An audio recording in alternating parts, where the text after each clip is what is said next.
আসসালামু আলাইকুম প্রিয় বন্ধুরা, আপনারা সবাই কেমন আছেন? আশা করি ভালো আছেন। আজকে আমি সুন্দর একটি বিষয় নিয়ে আলোচনা করব।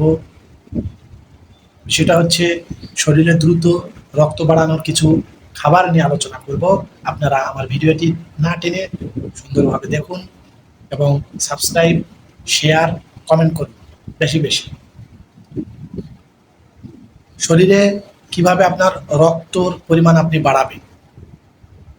প্রথমত গরু এবং খাসির কলিজা বেশি বেশি খাবেন, কবুতরের মাংস খাবেন, ভেজানো কিশমিশ খাবেন নিয়মিত।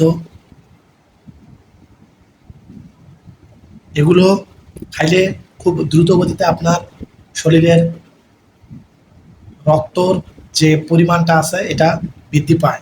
তাছাড়া ভেজানো বাদাম খাবেন, ডালিম খাবেন, সিদ্ধ করা ডিম খাবেন, পালং শাক খাবেন, ছোট মাছ বেশি বেশি খাবেন।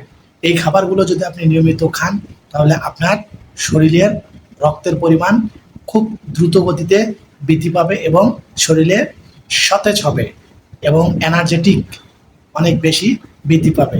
সকলকে অসংখ্য ধন্যবাদ।